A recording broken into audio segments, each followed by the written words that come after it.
Right mind Trump's tariff tantrum. Bharat, in the crosshairs of a flailing MAGA dream. You can neither fathom Donald Trump nor can you ignore POTUS. The man's a walking paradox, a tangerine-tinted showman who slapped India with an arbitrary 50% tariff hike for buying Russian oil. It's not policy, it's a tantrum dressed up as tariffs but ostensibly are sanctions. Welcome to the new great America, where whimsical decrees threaten to unravel global trade faster than a Delhi traffic jam. Let's unpack this circus. It is pernicious to use Donald and diplomacy in the same breath these days. Trump's latest stunt, blasted on Truth Social on July 31, 2025, targets Bharat's exports: diamonds, soybeans, textiles, agriculture, dairy, and nuts, with a tariff that feels like a personal vendetta. Why? Because we're buying Russian oil, apparently a graver sin than the EU, China, or even the US doing the same. The hypocrisy's thicker than a monsoon. Fog.as per the International Energy Agency, China imported over 2 million barrels of Russian crude daily in 2024, outpacing India's 1.75 million. The EU shelled out $22 billion for Russian fossil fuels, and the US quietly imported $3.5 billion in Russian goods. Yet, Bharat's the punching bag classic, Trump swinging at the softer target while winking at the bigger dogs. This isn't principle, it's politics. Trump's MAGA campaign, once a shimmering beacon, is now a faded bumper sticker. His disenchanted base heartland folks who bought the bring back manufacturing dreamus restless. So, he picks a fight with India to look tough. The problem is, the US isn't spinning out diamonds, soybeans, or affordable apparel to replace our exports.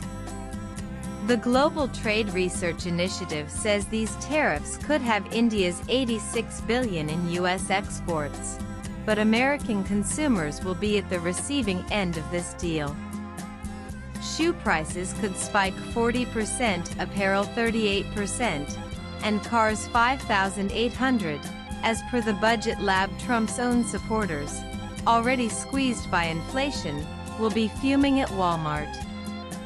Nice one, Don. Then there's India's agroeconomy, a juggernaut with 700 million people tied to it, directly or indirectly. Agriculture, spanning dairy, blue, and green sectors, contributes almost 25% to our GDP. Our dairy sector alone, valued at $140 billion, dwarfs the US's paltry $120 million. Trump's been itching for unhinged, unfettered access to this market, but Prime Minister Narendra Modi has slammed the door shut, prioritizing India's farmers over American businessmen. This snubs a sore spot for Trump, who's used to bullying his way into markets. Add to that the irony of INDI Alliance Party's vocal critics of domestic agricultural privatization suddenly cheering for globalization-led international privatization when it suits their anti-Modi narrative. They want to show their solidarity in regional ambitions, but not for national aspirations, and this duplicity is out in the open, and that Russian oil obsession. Trump's framing India as Putin's sidekick, conveniently forgetting the US nudged us to buy Russian crude early in the Ukraine war to stabilize energy prices, is, well, ignominy at its peak. Now he's flipped, crying foul while ignoring China's massive imports and the EU's LNG addiction. It's selective outrage, pure and simple. The United States is happy for India to continue buying as much Russian oil as it wants, including at prices above a G7-imposed price cap mechanism, if it steers clear of Western insurance, AFICE, and maritime services bound by the cap. remarked former Treasury Secretary Janet Yellen in November 2022. U.S. Ambassador Eric Garcetti, who once remarked publicly that India buying Russian oil keeps markets steady, must be wondering what game he's playing. Nikki Haley perhaps raised an alarm when she commented, "Don't give China a pass and burn a relationship with a strong ally like India." But perhaps in vain. Then there's India's service sector, a $131.8 billion trade juggernaut in 2024-25. IT, telecom, and far more big guns escaped Trump's tariffs unscathed. How convenient. It's like he's sparing the sectors American corporations lean on while hammering our MSMEs in textiles and gems. The U.S. Congressman Gregory Meeks slammed Trump, saying, "Trump's latest tariff tantrum risks years of careful work to build a stronger U.S.-India partnership. We have deep strategic, economic, and geopolitical ties. Concerns should be addressed in a mutually respectful way consistent with our democratic values." Yet, here we are, with Trump caught with his hands in the pickle, tossing diplomacy out the window.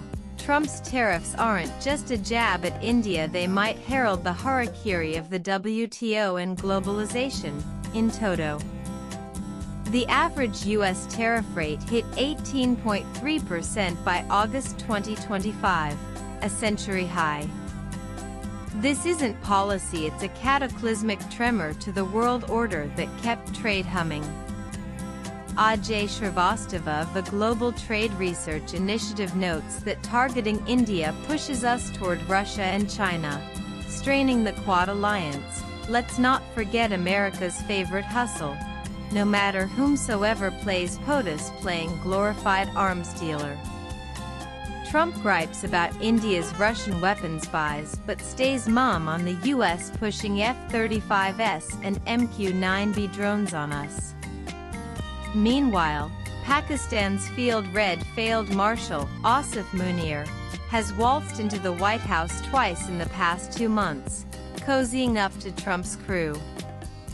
Terrorists and arms dealers somehow make for strange bedfellows, don't they? The U.S. has always been an international bully, dressing self-interest as moral crusades. So, what's India's play in the short term?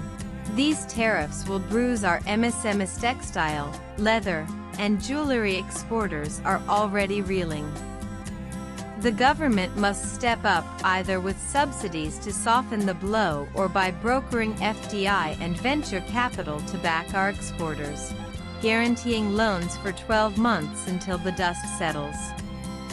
Long term, we need a 2030 deadline to double manufacturing in textiles, gems, and agro-products via Make in India, cutting reliance on the U.S. market. Our dairy sector's strength $140 billion and growing gives us leverage to pivot to new markets, not bow to Trump's whims.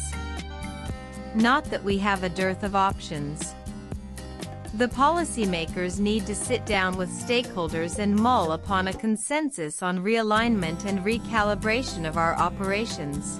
Our 2025 free trade agreement with Britain will offset losses by opening markets for apparel, spices, and dairy.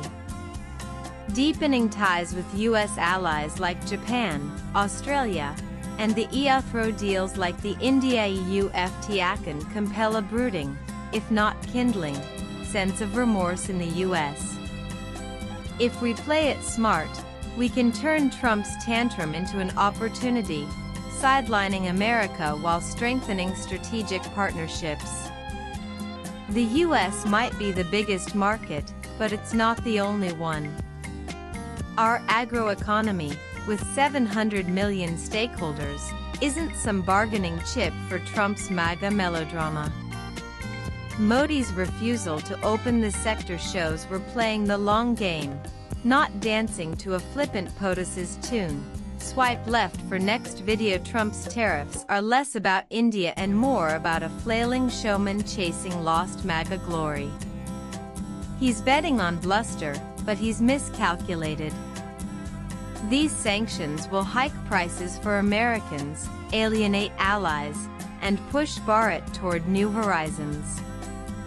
As Rahul Gandhi put it, Trump's a bully, but we know India's tougher than that. Our farmers, our MSMEs, our 1.4 billion strong spirit will outsmart the chaos and come out stronger. Welcome to your great America. Don, hope you're ready for the blowback. Yuvraj Pokarna is an independent journalist and columnist. He tweets with Yuvraj Pokarna. Views expressed in the above piece are personal and solely those of the author. They do not end.